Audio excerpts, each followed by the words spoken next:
हे सभी लोग, कंसल्टिंग जो में आपका फिर से स्वागत है। आज हम पाइथन का उपयोग करके एक वास्तविक समय चेहरा पहचान प्रणाली बनाने जा रहे हैं। हम शक्तिशाली लाइब्रेरी जैसे कि फेस रिकॉग्निशन और ओपनसीवी का उपयोग करेंगे। यह परियोजना प्रदर्शन को अनुकूलित करने के लिए मल्टी थ्रेडिंग और कैशिंग का उपयोग करती है। तो चलिए सीधे कोड में कूदते हैं। तो सबसे पहले हमें जो करना है वह है अपनी लाइब्रेरीज इंपोर्ट करना।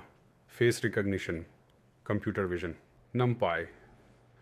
हमें थ्रेडिंग की ज़रूरत होगी क्योंकि हम मल्टी थ्रेडिंग कर रहे हैं। एक थ्रेड सभी वीडियो हैंडल करेगा और दूसरा थ्रेड फेस रिकॉग्निशन का काम करेगा। हमारा कायू एक संदेश कायू है जिससे हम अपने वीडियो से फ्रेम डेटा पास कर सकें।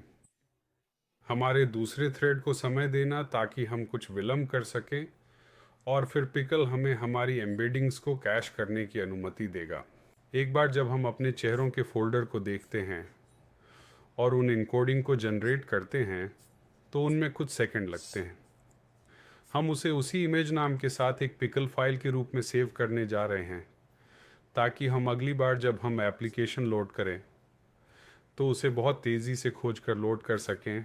तो पहला हिस्सा में जिस फंक्शन की ज़रूरत होगी वह है लो लोड नोड और फेस।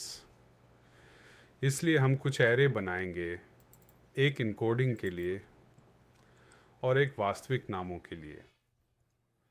इसके बाद हम अपने डायरेक्टर में सभी इमेजों को एक लूप में निकालने जा रहे हैं जिसे हम नोन फेसेस कहेंगे, जिससे हमें अपनी इमेज का पाथ मिलेगा और हम अपने नाम प्राप्त करेंगे जो कि इमेज पाथ मिनस एक्सटेंशन होगा।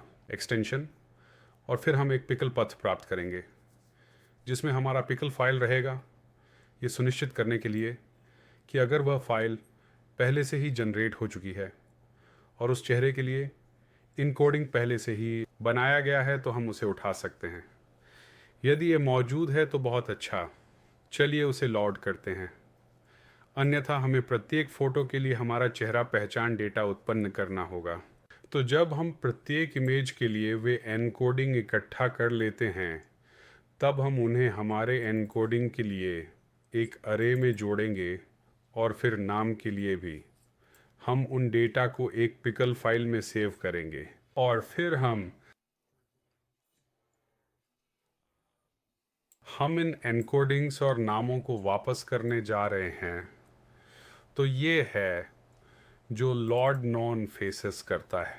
वहाँ से हमारे पास थ्रेड है और ये थ्रेड वीडियो फीड के लिए है, इसलिए ये वीडियो कैप्चर थ्रेड है और ये थ्रेडिंग का उपयोग कर रहा है। और जब ये आरंभ होता है तो ये वेबकैम शुरू करेगा, इसे दिखाएगा और सुनिश्चित करेगा कि चौड़ाई और ऊंचाई सेट की गई हैं, जो मूल रूप से 640 बाई 480 है और फ्रेम दर 30 फ्रेम प्रति सेकंड है। फिर हम एक कतार बनाएंगे ताकि हम उन फ्रेम्स को मुख्य थ्रेड को भेज सकें। एक फ्लैग जिसे स्टॉप कहा जाएगा ताकि हमें पता चल सके वीडियो को रोकने और सब कुछ बंद करने के लिए, ताकि हम उस थ्रेड से बाहर निकल सकें, उसे बंद कर सकें और फिर जब हम चलाएं और जब सब कुछ चल रहा हो और जब क्यू पूरा ना हो, क्योंकि हमें इसका इंतज़ार करना होता है ताकि ये हम हमारे फ्रेम्स वेब कैम से पढ़ने जा रहे हैं और फिर उन्हें हमारी कतार में डालें और फिर हम थोड़ी देर के लिए इंतज़ार करेंगे और फिर हम पढ़ने के लिए एक छोटी सी फंक्शन बनाएंगे और फिर एक फंक्शन बनाएंगे ताकि हम प्राप्त कर सकें मैसेज को क्यू से बाहर निकालने के लिए एक फंक्शन, और फिर जैसा मैंने कहा हमारे कैमरा को बंद करने के लिए एक फंक्शन। सो ये हमारा वीडियो थ्रेड है और फिर यहाँ है मुख्य एप्लीकेशन। जैसे ही हम मुख्य एप्लीकेशन में प्रवेश करते हैं हम अपने ज्ञात चेहरों की निर्देशिका सेटअप करते हैं। हम उस फंक्शन को चलाते हैं जिसका हमने अभी अभी अध्ययन किया, जिसे लॉर्ड नोन फेसेस कहते हैं, और हम उस डायरेक्टरी को नोन फेसेस में पास करते हैं और यह सब इन दो एरेज में बदल जाएगा, ये जैसे सूचियाँ। और फिर हम कुछ प्रिंट स्टेटमेंट्स करते हैं। हम अपनी धारा थ्रेड बनाते हैं जिसे हमने यहीं ऊपर अभी समझाया था।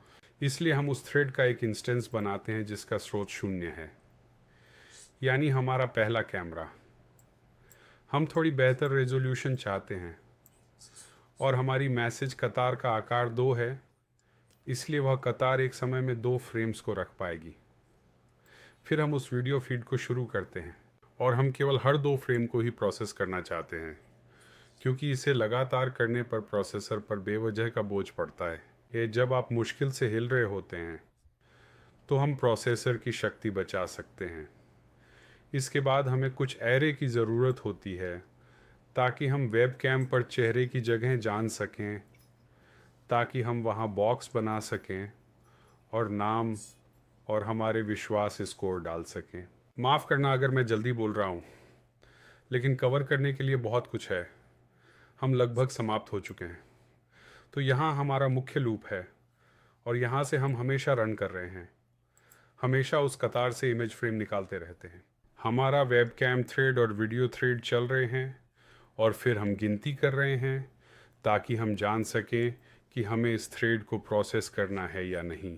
या मैं माफ़ी चाहता हूँ, क्या हमें इस फ्रेम को प्रोसेस करने की ज़रूरत है, या हमें इस फ्रेम को छोड़ देना चाहिए और इस तरह हम इसे बदल बदल कर नियंत्रित कर सकते हैं। जैसे यहाँ 2 या 1 अगर आप हर एक फ्रेम को प्रोसेस करना चाहते हैं। एक फ्रेम 3, अगर आप इसे 3 पर सेट करते हैं तो बॉक्स आपके चेहरे के पीछे होगा, और इसलिए 2 एक तरह से एक मध्यम समाधान है। तो ये वहीं से नियंत्रित होता है ताकि हम देख सकें कि क्या हमारा शेष है, और फिर ये बस वापस लूप करेगा। तो ये इस बात की जांच करता है कि क्या यह है फ्रेम को प्रोसेस करना है या नहीं। वहाँ से हम अपनी इमेज को रिसाइज करेंगे और उसे आधे में काट देंगे ताकि प्रोसेसिंग तेज़ी से हो सके, और फिर हमें उस इमेज को कन्वर्ट करना होगा जो ओपन कंप्यूटर विजन से एकत्रित हुई है। BGR इमेज कलर्स को RGB में कन्वर्ट करना, जो कि फेस रिकग्निशन लाइब्रेरी उपयोग करती है। तो हम वहाँ एक छोटा सा परिवर्तन करते हैं और फिर हम हॉग मॉडल का उपयोग करके सभी चेहरों को पहचानते हैं, जिससे हमें चेहरों की स्थिति मिलती है, और फिर उन चेहरों की स्थिति से हमें चेहरों की एम्बेडिंग मिलती है चेहरों में लाइव। तो उन चेहरा और कोडिंग से, माफ़ कीजिए, उन चेहरा और कोडिंग से हम वेबकैम में इस फ्रेम में जो भी चेहरे देखते हैं उन सभी चेहरों के माध्यम से लूप करना चाहते हैं, और फिर हम उन्हें उन छवियों के साथ जांचना चाहते हैं जो हमने स्टोर की हैं या जब हमने एप्लीकेशन लोड की थी तब प्राप्त की थी। इसलिए प्रत्येक के लिए हम अपनी दूरी की जांच करते हैं, जो ये बताती है कि हमारी निर्देशिका में मौजूद छवियों के मुकाबले यह कितना दूर या कितना करीब मेल खा रही है, और हम उन दूरियों से सबसे अच्छा मेल प्राप्त करते हैं कि वे प्रत्येक छवि के कितने करीब हैं, और फिर वह सबसे अच्छा मैच इंडेक्स हमें बताएगा कि वह कौन व्यक्ति है। इसलिए डिफ़ॉल्ट रूप से हम करेंगे, ये कहते हैं कि ये 100% अज्ञात है, हमें नहीं पता कि ये कौन है, लेकिन अगर दूरी 60% से कम है, प्रतिशत मान लें, तो हम अपना नियुक्त करने जा रहे हैं। हमारा नाम और हमारा आत्मविश्वास उन लोगों से मिलाते हैं जिन्हें हम अपनी डायरेक्टरी में पाते हैं, उन छवियों और फाइल नामों से। फिर हम उन सबको एक फेस नेम्स डायरेक्टरी में, माफ़ कीजिए, एक एरे में जोड़ते हैं जो हमने यहाँ ऊपर बनाया है। फिर हम उन चेहरे की स्थिति और चेहरे के नामों के माध्यम से लूप करते हैं जिन्हें हमने अभी बनाया है, और फिर हम उन नामों और विश्वास स्कोर के लिए आयत और टेक्स्ट बॉक्स बनाते हैं। तो यहाँ हमारा भरोसा है, और यहाँ हमारा नाम है, और फिर यहाँ हमारे पास प्रत्येक चेहरे के स्थान और चेहरे के नाम के लिए आयताकार है, ताकि फिर हम अपने विंडो में वास्तविक फ्रेम दिखाते हैं, और फिर हम इंतज़ार करते हैं कि कहीं उपयोगकर्ता क्यू बटन दबाकर एप्लीकेशन से बाहर ना निकल जाए। अगर ऐसा होता है तो हम यहाँ आ जाते हैं, जिससे हमारा वीडियो थ्रेड बंद हो जाएगा और सभी विंडो बंद हो जाएंगी, और फिर हम समाप्त हो जाते हैं। तो बहुत कुछ था, लेकिन मुझे उम्मीद है कि आपने कुछ सीखा। कृपया एक टिप्पणी छोड़ें, मुझे बताएं अगर आपके कोई प्रश्न हैं या आपके पास कोई सुझाव है, और मुझे उम्मीद है कि इससे मदद मिली। यदि आप यह कोड प्राप्त करना चाहते हैं तो गिटहब देखें और सदस्यता लें। देखने के लिए धन्यवाद। आपका दिन शुभ हो।